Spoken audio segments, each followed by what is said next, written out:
सबसे पहले कौन जवाब देगा? आज जवाब देंगे सबसे पहले we will start with Vishal Patel. Hi Vishal, please unmute yourself. Hello, sir. Hi. So Vishal, last lecture में हम लोग ने गेल सेक्स लॉ पढ़ा था, Yes, sir. रिमेम्बर? हाँ, तो आप बता सकते हो उस लॉ में क्या था बेटा? Sir, I don't properly remember it. आपने रिवाइज नहीं किया बेटा? नहीं सर, आज हेडेक था तो मैंने कुछ किया नहीं है. ओके, नो प्रॉब्लम, कोई बात नहीं. Sorry, please sir. Next time revise करके बैठना. No problem. Okay, sir. Okay, so who's gonna help Vishal? Vishal is gonna get helped by Iti Joshi. Am I right, Iti? Yes, sir. Hi, Iti. How are you? Sir, I'm fine. How are you? Okay, so can you help Vishal, beta? Yes, sir. This law is only applicable for gaseous reactants and Very for good. gaseous products. Very Uh, good. This law is not applicable for the solids, And liquids. solid and liquids. Correct. फिर ये law क्या था बेटा? Law exactly क्या था? When gases ये तो आपने उसके कंडीशन बोल दिए बेटा. when gases react together, so they always do or in volumes which bear a simple whole number. Simple whole number. Very good. Yes.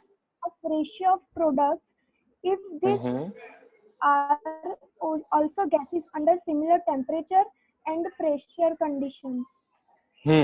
Okay, no problem. Great try, Iti. Very good. तो इति ने पूरा तो exact एक word to word नहीं बोला, but her gist was very correct that when gaseous products react together, they do so in a simple whole number ratio, and then they give the products. Their ratio is also a very simple whole number ratio to the reactants. Correct. This law is applicable only under similar physical conditions, that is same temperature and pressure, and it only applies to gaseous reactants and gaseous products. Okay. Yes, Chaitya, your doubt, I'll be coming back to you your doubt privately. Is that okay, Chaitya? Chalega? Okay. Chalo, great then. Now the next one, the last one, the second topic what we did, I guess Neil help कर सकते हैं हमें. Mr. Neil. Hi Neil. Mr. Neil, are you able to hear me, beta? Hi Neil. Neil Delhi wala? Hello. I guess he is off his video also. कोई बात नहीं. चलो, no problem. Who else will be able to answer this? I guess let us give us chance to someone. Oh, okay, Neil. No problem. No problem. Mute yourself. We'll move ahead. No problem. ठीक है. Vaishnavi. Vaishnavi. Yeah, sir. Hello. Yeah, sir. Hello. हाँ जी. Yeah. So Vaishnavi, can you tell us what was Avogadro's hypothesis, beta? The law say that the equal volume of gases at the same temperature and pressure should contain equal number of molecules. Very good. Correct. That means volume of any gas is directly proportional to the number of molecules. Clear? But क्या होना चाहिए? Temperature और pressure condition same होनी चाहिए. ठीक है? मतलब 100 ml अगर H2O गैस लिया gaseous form में, उसके अंदर अगर X molecules हैं, तो 100 ml nitrogen में भी X number of molecules ही होंगे. Clear है? चलो. Let us begin with today's session now. Okay. So now let us begin with the session molecular formula and empirical formula. So actually what are they? Molecular formula तो I guess आप ये word सुनते आए हो, right? So molecular formula, it shows the exact number of different types of atoms present in a molecule of a compound. मतलब एक compound में exact number of atoms वो कितने हैं वो मॉलिक्यूलर फॉर्मूला बताता है. मतलब फॉर एग्जांपल अगर बेंजीन है तो बेंजीन का मॉलिक्यूलर फॉर्मूला क्या है? C6H6. मतलब बेंजीन के कंपाउंड में एग्जैक्टली आपके पास 6 कार्बन के एटम है और 6 हाइड्रोजन के एटम है. समझ में आया? तो इसको हम लोग मॉलिक्यूलर फॉर्मूला बोलते हैं। मतलब जो फॉर्मूला से आपको कंपाउंड में एग्जैक्ट नंबर ऑफ एटम्स उसके पता चल जाएं, उसको हम लोग मॉलिक्यूलर फॉर्मूला बोलते हैं। क्लियर है? You can see the next example. See ethyne. I hope ethyne clear है आप लोगों को. CH triple bond CH, remember? तो उसका मॉलिक्यूलर फॉर्मूला क्या बनेगा? C2H2. मतलब इथाइन के मॉलिक्यूल में, उस कंपाउंड में 2 कार्बन के एटम हैं और 2 हाइड्रोजन के एटम हैं। Clear all of you? समझ में आया आप लोगों को मॉलिक्यूलर फॉर्मूला क्या होता है? Let us go to the one which you have heard right now. Yes? Sir, can you please repeat? Okay, I'll repeat it. Molecular formula हम लोगों को एग्जैक्ट नंबर ऑफ एटम्स बताता है बेटा एक कंपाउंड में। फॉर एग्जांपल, अगर आपने बोला कि बेंजीन के कंपाउंड का फॉर्मूला है C6H6, can you see it over here?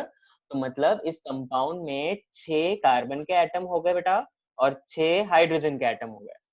समझ में आया? मॉलिक्यूलर फॉर्मूला हमें एग्जैक्ट नंबर ऑफ एटम्स देता है उस कंपाउंड का। ठीक है? Let us move ahead. Empirical formula. तो empirical formula क्या होता है? It represents the simplest whole number ratio of various atoms present in one molecule of the compound. मतलब अब ये जो atoms है, मतलब ये कौन से रेशियो में उस कंपाउंड में एग्जिस्ट करेंगे। For example, if you see over here benzene, benzene का मॉलिक्यूलर फॉर्मूला मैंने क्या लिखा था? C6H6। तो अब इसका एम्पेरिकल फॉर्मूला क्या हो जाएगा? C और H, where the carbon and the hydrogen atom will be in the ratio of 6:6। मतलब अगर इसको सिंपल होल नंबर रेशियो में कन्वर्ट करें तो क्या हो जाएगा? 1:1। समझ में आया आप लोगों को? क्लियर है? Can you see the next example? Ethyne. तो इथाइन में भी what is the molecular formula? C2H2। तो उसका एम्पेरिकल फॉर्मूला क्या बन जाएगा? अगेन CH, जिसमें कार्बन और हाइड्रोजन एटम्स एक दूसरे के कौन से रेशियो में होंगे? 2:2। अगेन इसको आप अगर सिंपल होल नंबर रेशियो में कन्वर्ट करेंगे तो क्या हो जाएगा? 1:1। समझ में आया? नेक्स्ट एग्जांपल लेता हूं जिससे आपको पूरा कंफ्यूजन दूर हो जाएगा अगर होगा भी तो। Can you see glucose? Glucose का मॉलिक्यूलर फॉर्मूला क्या होता है बच्चा लोग? C6H12O6, remember? तो अब अगर इसका एम्पेरिकल फॉर्मूला क्या बन जाएगा? CH2O। इसका मतलब क्या हो जाएगा? कार्बन, हाइड्रोजन और ऑक्सीजन का रेशियो क्या है? 1:2:1। समझ में आया? इन ग्लूकोज कार्बन, हाइड्रोजन और ऑक्सीजन कौन से सिंपलेस्ट रेशियो में एग्जिस्ट करते हैं बच्चा लोग? 1:2:1। तो CH2O becomes its empirical formula. Clear है? All of you understood? समझ में आया है आप लोगों को? श्योर है? Yes Sir, I'm still little bit confused between these two formulas. Wait, Molecular and empirical. Right. I have some examples with which your doubts will get cleared off. ठीक है? Don't worry. एक बार फिर से कर लेते हैं बेटा। ठीक है? चलो। So this exercise is for all of you. Okay? So please देख लो एक बार। Okay. So can you see over here? देखो यहाँ पे मैंने आपको क्लियरली बताया हुआ है। देखो मॉलिक्यूलर फॉर्मूला और एम्पेरिकल फॉर्मूला। कैन यू सी? अगर आपका मॉलिक्यूलर फॉर्मूला है C2H6 तो आपका एम्पेरिकल फॉर्मूला क्या बन जाता है बच्चा? CH3, जिसके रेशियो है 1:3। क्लियर? समझ में आ रहा है अब आपको? सपोज C4H6O4 कोई आपका मॉलिक्यूलर फॉर्मूला है तो उसका एम्पेरिकल फॉर्मूला क्या हो जाएगा? C2H3O2। फिर से मैंने ग्लूकोज का ही एग्जांपल ले लिया इधर। C6H12O6 होगा तो यहाँ पे उसका एम्पेरिकल फॉर्मूला क्या बन जाएगा? CH2O। और अगर यहाँ पे C6H6 होएगा तो उसका एम्पेरिकल फॉर्मूला बन जाएगा CH। Right? Now, why I wrote this, separately? Because I wanted to show you something. These empirical formulas can be converted into their molecular formulas by multiplying with a simple whole number, बच्चा लोग, जिसको हम लोग बोलते हैं n. क्या बोलते हैं? n. अगर ये हमको n मिल जाता है और हमको एम्पेरिकल फॉर्मूला पता होता है, तो हम उससे क्या फाइंड कर सकते हैं किसी भी कंपाउंड का? Molecular formula. समझ में आया? फॉर एग्जाम्पल, जब पहला एग्जाम्पल है, अगर एम्पेरिकल फॉर्मूला है CH3, अगर मैं n, मतलब यहाँ पे N2 होएगा, अगर मैं उसको मल्टीप्लाई करूंगा तो मेरा आंसर क्या आ जाएगा? C2H6. That is my molecular formula. समझ में आया आप लोगों को? अगर मैं यहाँ पे C2, yes, Repeat once again. Can you repeat it? yeah, I'm repeating it, don't worry. See, अगर मैं ये C2H6 मॉलिक्यूलर फॉर्मूला है, तो उसका एम्पेरिकल फॉर्मूला क्या बन गया? CH3 बन गया. मैं आपको बता रहा हूँ कि CH3 एम्पेरिकल फॉर्मूला से फिर से आप मॉलिक्यूलर फॉर्मूला फाइंड कर सकते हो. कैसे फाइंड कर सकते हो? By multiplying it with a simple whole number. उस होल नंबर को हम लोग जनरली डिनोट करते हैं बाय n. ये n कैसे फाइंड करते हैं? We will come to that later on. But right now, just visualize that how this empirical formula, when multiplied by this n, gives you the molecular formula. Clear? That means, अगर मैं यहाँ पे C2H3O2 लेता हूँ, मैं उसको अगर n, यहाँ पे भी वो है 2, अगर उससे मल्टीप्लाई कर देता हूँ, तो मुझे क्या मिलेगा? मेरा molecular formula which was C4H6O4. समझ में आया? सिमिलरली ये लास्ट वाला देखो, C6H6, मेरा एम्पेरिकल फॉर्मूला है CH. यहाँ पे अगर मैं N लेता हूँ 6, तो मुझे फिर से मेरा मॉलिक्यूलर फॉर्मूला मिल जाएगा C6H6. समझ में आया आप लोगों को? क्लियर है? I hope this much is clear. Okay, so now ये जो N था, वो एक सिंपल, यस सर कौन सा नंबर लेना है वो कैसे पता चले? मैं उसी पे आ रहा हूँ बेटा. सी ओवर हियर, वो जो कौन सा नंबर लेना है, that is simple whole number ratio n. उस n को फाइंड करने के लिए हमारे पास एक फॉर्मूला होता है. Now I will tell you later on what is that formula, but right now what I want you to know is that molecular formula is that simple whole number ratio n multiplied by empirical formula. ये आपके दिमाग में fit हो जाना चाहिए. ये n कैसे निकालना है वो हम अब भी सीख ही लेंगे. In this lecture itself you will know it. Clear? पर आपको इतना पता होना चाहिए कि अगर मुझे किसी चीज का molecular formula I want to know, what I need to do is I need to multiply the empirical formula by a number n. It should be a whole number. It cannot be an integer. Is that clear? समझ में आया? अगर आपको ये n multiply by empirical formula कर देते हो, तो आपको molecular formula मिल जाता है. Is that clear? All of you understood? एक छोटा सा टेस्ट ले लेते हैं इसके ऊपर by doing a question of molecular formula and empirical formula, तो आपको भी clear हो जाएगा. Do not worry, the value of n within certain period of time इसी lecture में clear हो जाएगा. ठीक है? चलो, let us go for the question.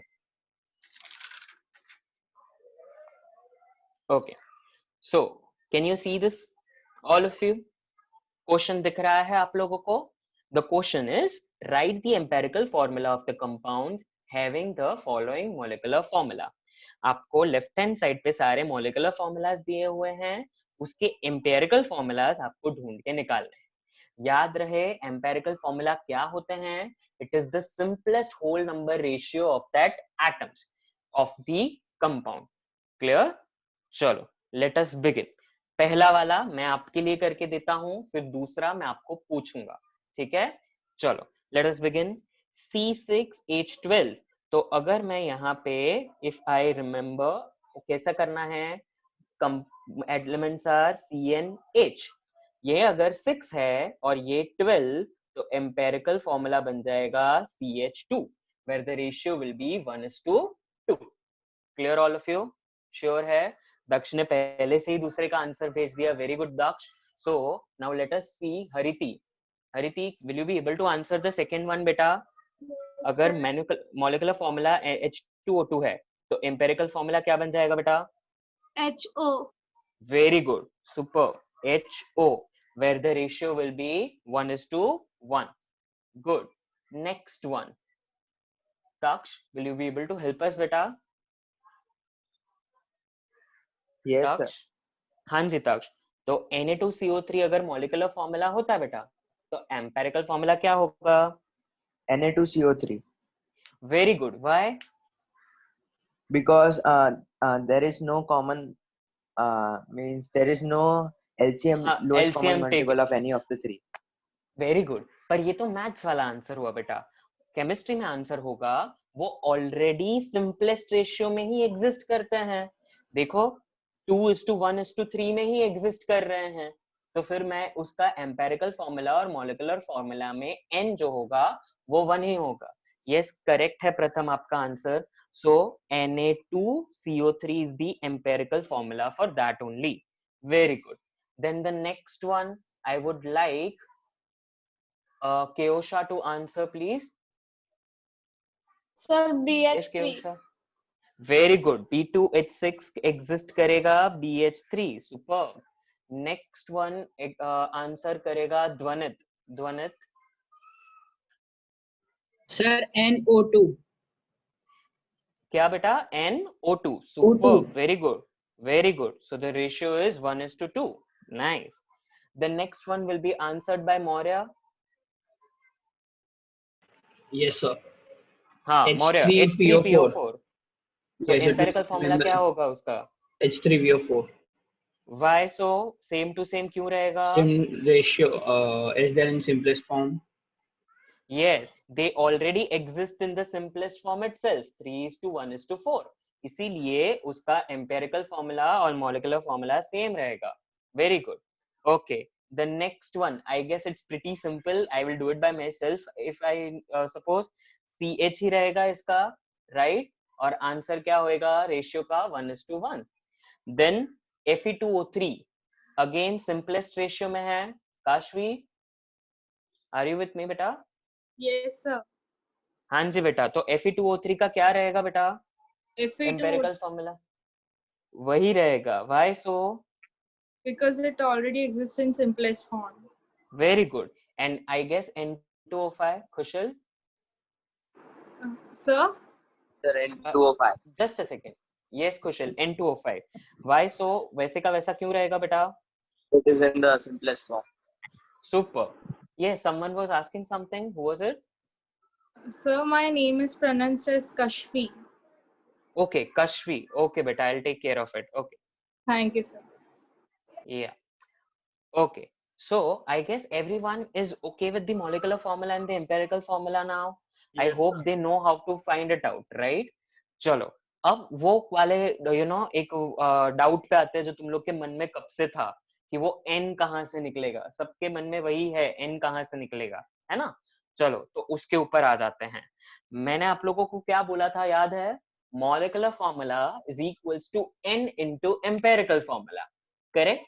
The answer lies there itself. अगर आपको पता हो कि वही फॉर्मूला यूज करना है. See over here, all of you. Can you see it? What is the n? N is nothing but molecular formula upon empirical formula only. And n is also given as molecular mass upon empirical mass. आपको questions में या molecular mass और empirical मास दिया होगा तो आपको n मिल जाएगा. और अगर आप वो n ऊपर वाले फॉर्मूला में रख देंगे so the molecular formula will be equal to n into empirical formula. Clear? वो उसी पे से आ जाता है, वही इक्वेशन से n आ जाता है. n आपको कैसे मिलेगा बच्चा लोग? कैसे? रिपीट करो फिर से. n will be equal to molecular formula upon empirical formula, or n will also be equal to what? Molecular mass upon empirical mass. Sir, Clear? Yes. what is empirical mass? बेटा जो empirical formula बनता है उसके अगर atoms atomic masses से हम उसके atoms को मल्टीप्लाई कर देते हैं तो उसका empirical mass मिल जाता है. आप molecular mass फाइंड करना जानते हो ना, वैसे ही empirical mass फाइंड करना है. ठीक है? क्लियर है all of you? So is the value of n clear to all of you? Now, for particular note, I want you all to make, please note this. You need to know this very, very well for the numericals which are going to come now. You need to know that molecular mass is equals to twice into vapor density. अब ये vapour density क्या होता है वो आप जान लोगे, इसी चैप्टर में आगे आएगा. But for me, you should know this much that if we need to find out molecular mass, it is twice of vapor density. Is that clear?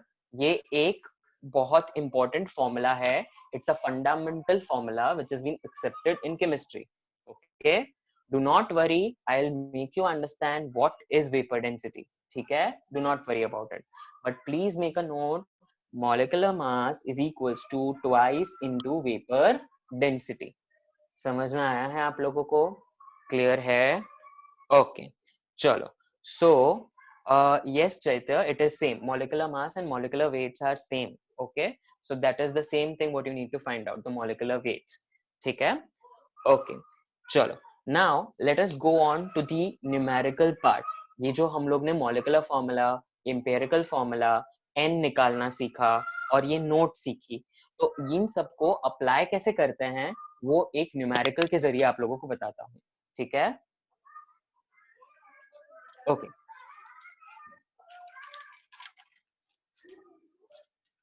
So is the question readable all of you on your screens?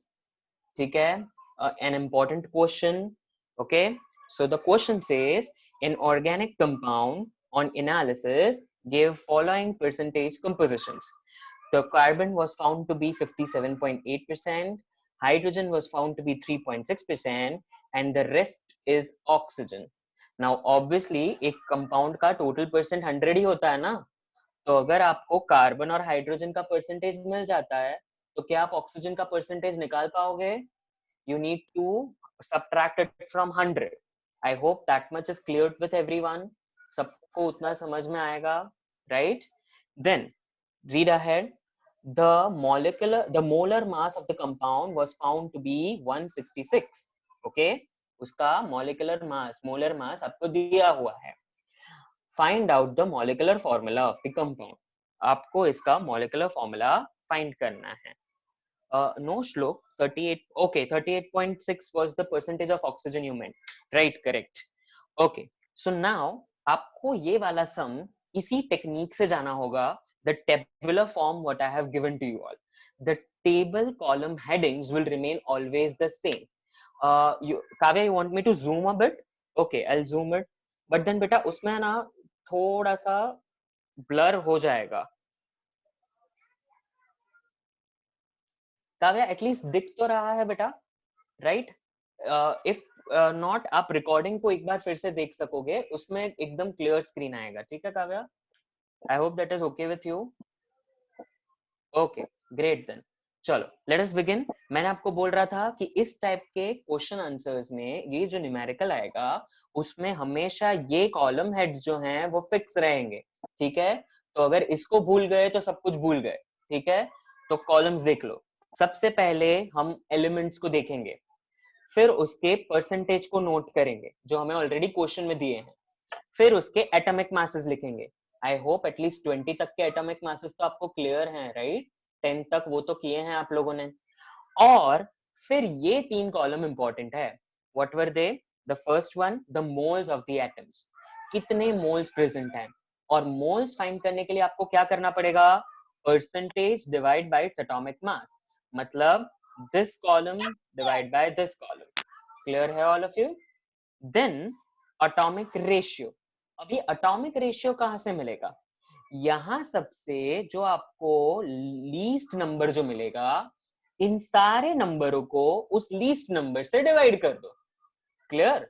Suppose यहाँ पे for example यहाँ पे 4.82 दिख रहा है आप लोगों को, 3.6 दिख रहा है, 2.41 दिख रहा है. तो इसमें लीस्ट क्या है?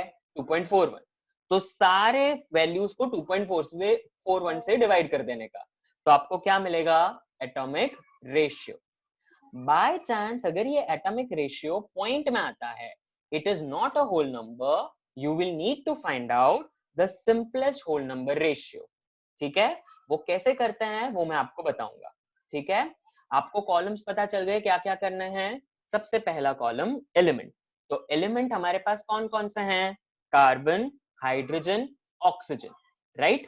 कार्बन का परसेंटेज कितना दिया है 57.8, हाइड्रोजन का परसेंटेज दिया है 3.6, तो ऑक्सीजन नहीं दिया, तो कैसे फाइंड आउट करेंगे, 100 minus the total of carbon and hydrogen, right all of you. So 100 minus 57.8 plus 3.6, it comes round about 38.6%. Clear hai all of you? All of you got how to take out the percentage of oxygen? Yes, Okay. Now let us go on to the atomic masses. In the atomic masses, carbon का atomic mass होता है 12, hydrogen का होता है 1 और oxygen का होता है 16. I hope इतना clear है, इतना तो आना चाहिए आप लोगों को, right? अब क्या करना है, मैंने आपको क्या बोला था, for the fourth one, moles of the atoms क्या करना है, परसेंट डिवाइड बाय एटॉमिक मास। ये जो परसेंटेज है उसको एटॉमिक मास से डिवाइड कर दो, तो 57.8 डिवाइड बाय 12 कितना मिलता है 4.82, 3.6 डिवाइड बाय 1 तो वो 3.6 ही रहने वाला है, और 38.6 डिवाइड बाय 16 तो कितना आ जाता है 2.41। बच्चा लोग ये कैलकुलेशन मैंने करके रखा है, तो आपके लिए अभी नंबर्स दिख रहे हैं, बट माइंड वेल ये कैलकुलेशन आपको एग्जाम में करना है बेटा, विदाउट कैलसी, जो लोग सीबीएसई में हैं, राइट। तो प्लीज कैलकुलेशंस पे थोड़ा ध्यान दे देना, है ना। इसमें थोड़ी सी भी गलती हुई ना तो सब कुछ गलत जाएगा, एंड मिनिमम 2 डेसिमल प्लेस तक जाना है आप लोगों को, ठीक है, छोड़ मत देना उसको। सो 4.82, 3.6 एंड 2.41 क्या मिला आपको, मोल्स ऑफ एटम्स, राइट। अब क्या करना है, एटॉमिक रेशियो।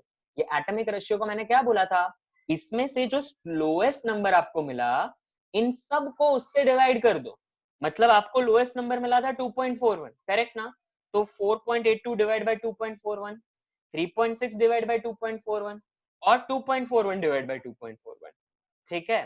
तो अगर 4.82 डिवाइड बाय 2.41 करोगे तो एग्जैक्ट 2 आएगा, 3.6 डिवाइड बाय 2.41 करोगे तो आंसर आएगा 1.49, और 2.41 divide by 2.41 number divide by itself, तो ऑब्वियसली बच्चा लोग क्या होने वाला है इधर 1, करेक्ट। तो आपको एटॉमिक रेशियोज क्या मिले यहाँ पे 2, 1.49 और 1। क्लियर है all of you.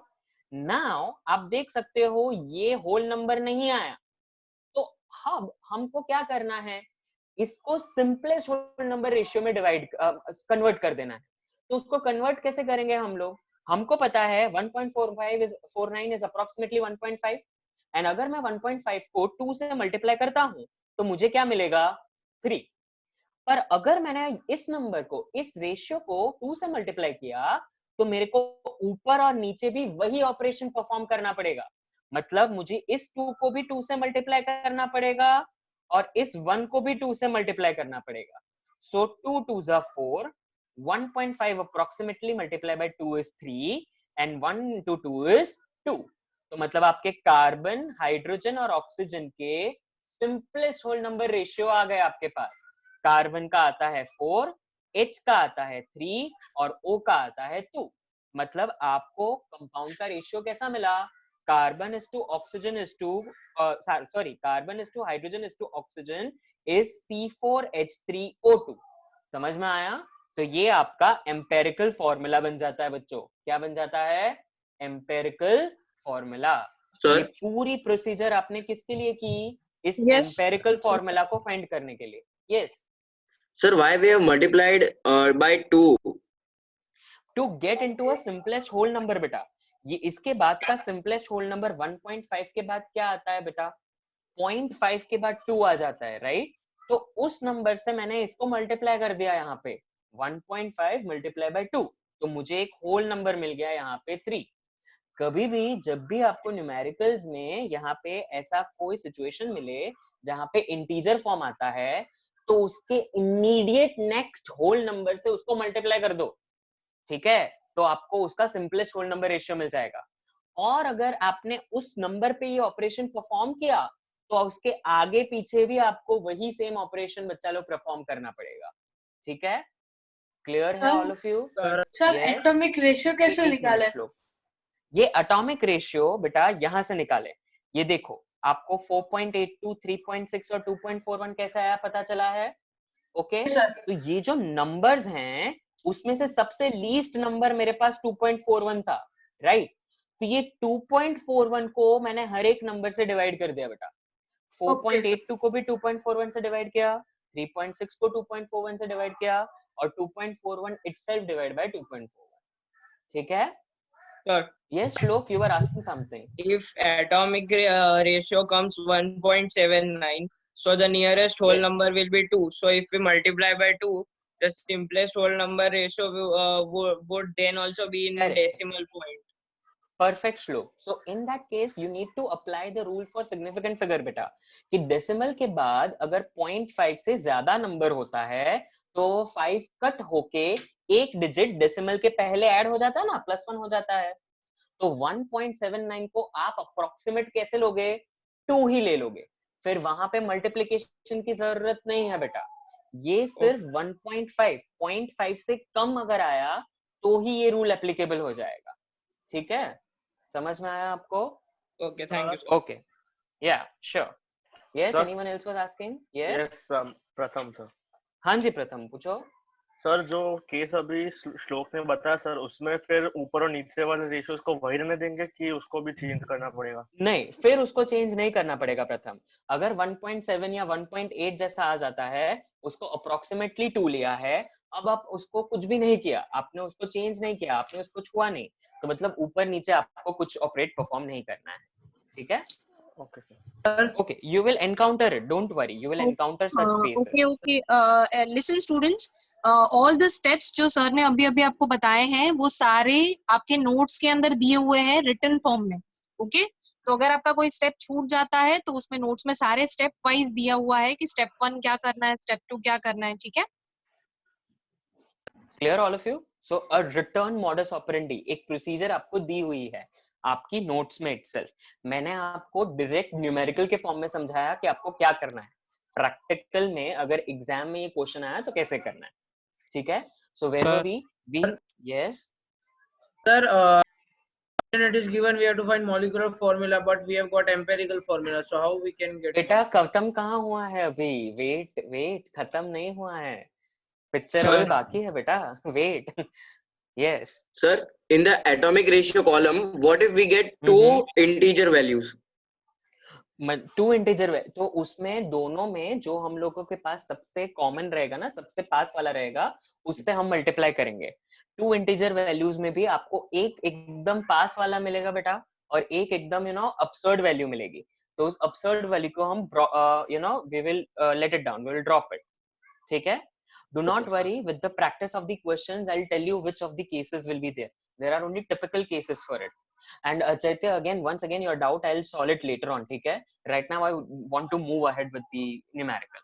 Sir. Okay, so with this, okay, yes, who's it? हाँ सर आरव। हाँ जी आरव, पूछो। हाँ सर, ऐसे पहले बोला एग्जाम्पल पे 1.79 को 2 लेना है। हाँ तो जी। वो कहीं पे मेंशन करने का कि 2 लिया या डायरेक्टली ले लेने का? नहीं मेंशन नहीं करने का, इसी टेबल में आपको अप्रोक्सीमेट यहाँ पे करके 2 ले लेने का। ठीक है? तो वो टीचर को पता चल जाएगा। ठीक है? Thank you sir. Okay, so empirical formula आपको यहाँ से क्या मिला? C4H3O2। क्लियर है इधर तक everyone? Shall we move on?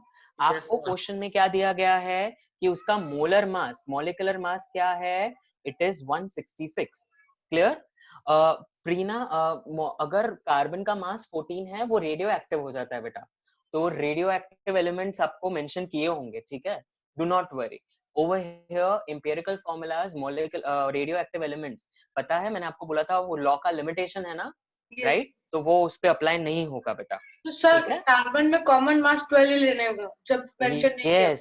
yes, every time take carbon, उसका standard 12। ठीक है? चलो, let me move ahead. So your empirical formula was C4H3O2. For this empirical formula, now can you find out the empirical formula mass? See over here, आपके पास C4H3O2 है, तो उसका मास क्या हो जाएगा? 4 into 12 plus 3 into 1 plus 16 into 2। Correct ना? ये C का मास H का मास और O का मास मैंने यहाँ पे एटॉमिक मास निकाल दिया, तो एम्पेरिकल फॉर्मूला मास कितना मिला मुझे, सब कुछ करोगे तो 83 मिलेगा। अब मेरा लास्ट स्टेप बाकी रहा to find out n. Why? Because I know molecular formula is equal to n into empirical formula ना, तो empirical formula निकल गया है, करेक्ट। अब मेरे पास वो n चाहिए मुझे, तो n क्या था, molecular mass upon empirical mass। मुझे क्वेश्चन में molecular mass ऑलरेडी दिया हुआ है 166, राइट, और ऊपर से empirical mass कितना मिला, 83, तो 166 डिवाइड बाय 83 कितना होता है बच्चा लोग, 2, तो मुझे n की होल नंबर रेशियो मिल गई यहाँ पे 2। Now I know molecular formula is equals to n into empirical formula, correct or not? तो ये n का वैल्यू मुझे क्या मिला, 2, और लास्ट वो टेबल से मुझे empirical formula क्या मिला था, C4H3O2, तो मेरा molecular formula क्या हो जाएगा इस कंपाउंड का, C8H6O4। क्लियर है ऑल ऑफ यू, श्योर हो, all of you understood? Sir हाँ जी sir, if n doesn't come in whole number, that means you have done a mistake to find out the empirical formula बेटा। अगर n whole number में नहीं आता है मतलब आपने कुछ मिस्टेक टेबल में की है, you have to go there and check your mistake first, ठीक है, हो ही नहीं सकता कि इससे n ना आए। हाँ जी, हेलो सर, हाँ जी मोलर मास कहाँ से आया? बेटा ये मॉलिक्यूलर मास ऑलरेडी क्वेश्चन में दिया था बेटा, 166, रिमेम्बर क्वेश्चन। एक मिनट मैं आपको क्वेश्चन फिर से दिखाता हूँ। Everyone I am changing the screen. देख लिया। ओके देख लिया ना बेटा आपने? It was mentioned as molar mass. Okay हाँ जी ओके यस। Who else? कौन है बच्चा, किसने पूछा? All of you have understood? समझ में आया है आप लोगों को? This type of a question is a mark question students. ये पहली एग्जाम में कम से कम 5 मार्क का क्वेश्चन आएगा। Don't take it lightly. पहली एग्जाम में ऐसा टाइप का क्वेश्चन आना इनएविटेबल है। It is going to come. So please आपको प्रोसीजर समझ में आई है? एक और न्यूमेरिकल करते हैं तो आपको प्रोसीजर और क्लियर हो जाएगी। ठीक है, मैं टेबुलर वाली प्रोसीजर आपको फिर से बताऊंगा, आगे वाली प्रोसीजर आप लोग ट्राई करोगे। ठीक है, all of you understood? Let us move on to the next question. अगले क्वेश्चन पे जाएं हम लोग। ठीक है, चलो let us go for the next question. Can you see it over here all of you? Your next question. Okay चलो, the question says an organic substance containing carbon, hydrogen and oxygen gave the percentage composition as carbon as 40.687, hydrogen as 5.085% and oxygen as 54.228%. okay, इस question में twist अब शुरू होता है। the vapor density of the compound is 59. vapor density of the compound. Dhanvi, a very bright student of mine. Hi Dhanvi. Sir. हाँ धनवी, आपने वो note याद है जो मैंने अभी क्लास में करवाया पहले? रिमेम्बर? या बोलो वो नोट क्या था बेटा? Molecular twice of vapor density. Very good. Molecular formula is twice of vapour density. मतलब अगर इस वेपर डेंसिटी को आप मल्टीप्लाई बाय 2 कर दोगे तो आपको डायरेक्टली क्या मिल जाएगा? Molecular mass. समझ में आया आप लोगों को? Now this question will be similar to the last question what we did. You need to calculate the molecular formula of the compound. ठीक है, चलो एक बार फिर से वो टेबल के हेड्स को देख लेते हैं। टेबल के हेड्स क्या क्या थे? All of you क्या क्या थे? Remember, first was the element, then mentioning its percentage. फिर उसके atomic masses लिखने थे। उस next comes the important one, moles. Moles आपको कैसे मिलते थे? Percentage divide by atomic mass. ठीक है, then you need to get the atomic ratio. Atomic ratio कैसे मिलता था? इन सब में से जो सबसे लीस्ट नंबर होगा, इन सारी वैल्यूज को इन लीस्ट नंबर से डिवाइड कर देना है, राइट? तो उससे हम लोगों को एटॉमिक रेशियो मिलेगा। अगर वो ratio by chance whole number में नहीं आता है तो हमें उसको होल नंबर में कन्वर्ट कर देने का। कन्वर्ट करने के बाद you get the simplest whole number ratio and इसके ऊपर से आपको एम्पेरिकल फॉर्मूला मिलता है, right? Clear all of you?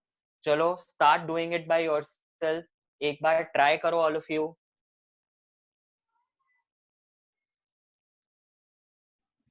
Sir, I think you cover the solution. Let them try at least empirical formula. Okay, sir. I'll keep the headings open for you all of you. Yes, आप that's headings perfect. देख लो at least.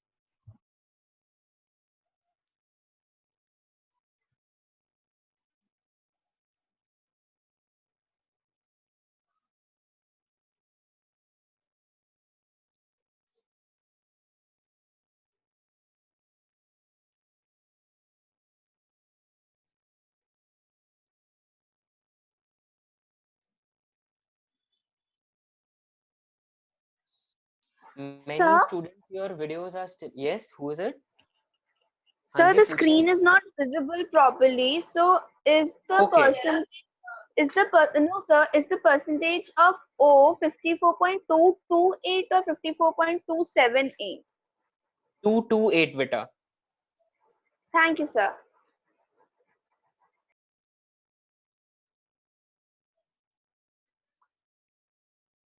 Guys, some of your videos are still not on beta.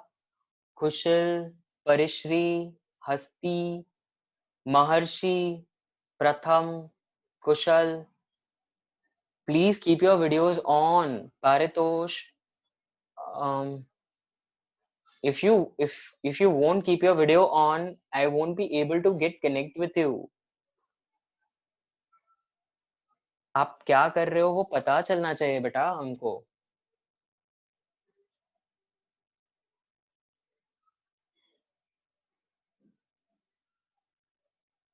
महर्षि, तूने सुना मैंने क्या बोला बेटा?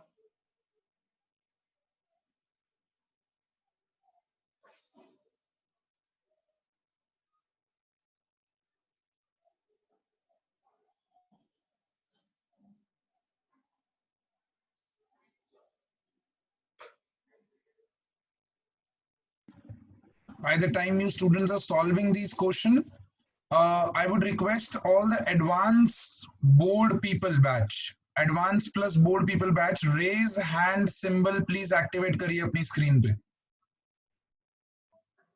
Sir, actually I am unable to raise hand. Okay, ठीक है, no problem. Me too, sir. Okay.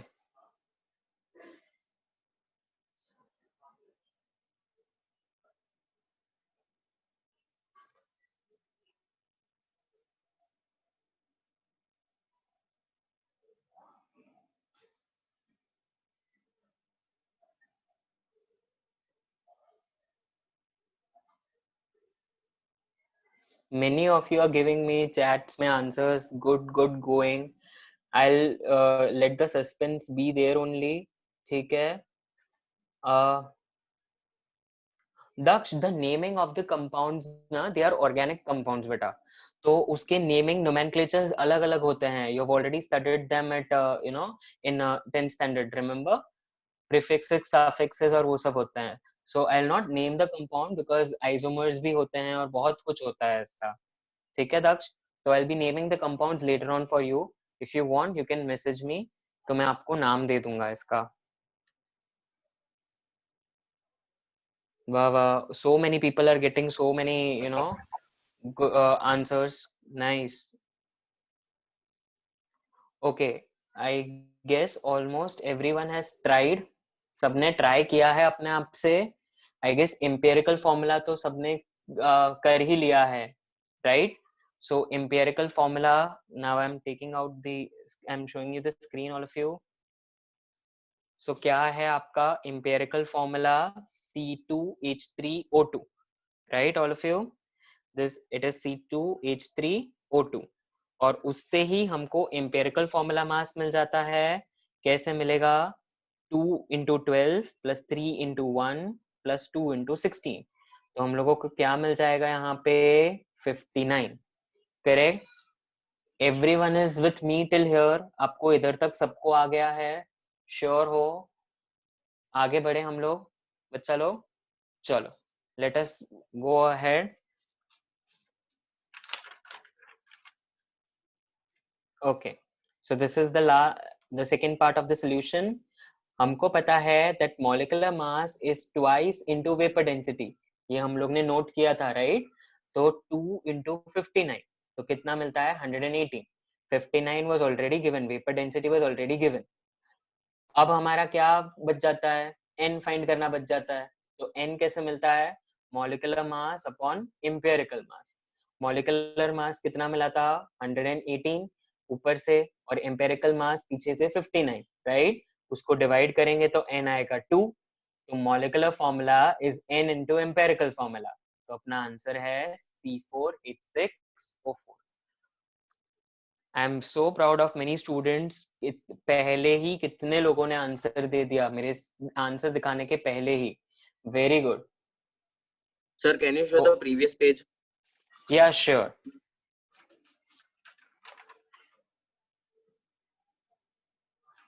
हाँ जी बेटा, दिखाई दे रहा है आपको? Sir, zoom it a little bit. Zoom it a little bit. Yeah, sir.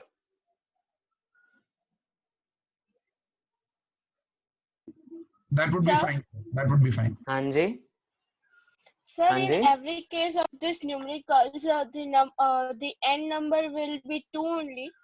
No. These are the two typical cases where I have taken n as 2 बेटा. कहीं पे आपको n2 मतलब जनरली मिलता है, जो मैंने 2 मोस्ट एग्जांपल्स ले लिए. पर अगर आप जो हम लोग गूगल क्लासरूम क्रिएट किया है ना, उसके ऊपर जो वीडियोस देखोगे आप न्यूमेरिकल्स में जो डालेंगे, उसके अंदर I have taken a very important numerical. उसमें फिर n2 नहीं आएगा. ठीक है? इट इज नॉट नेसेसरी कि एवरी टाइम n2. ठीक है? यहाँ पे 2 टिपिकल केसेस लिए मैंने जिसमें n2 आया है. ठीक है? It's starting of you all, तो मतलब आपको सिर्फ अक्वेंट कराने के लिए. If you get through this procedure very easily तो मिल जाएगा आपको. ठीक है? चलो. Okay sir. Okay, so everyone has understood till now. सबको समझ में आया है इधर तक? Is empirical formula and molecular formula concept clear to everyone?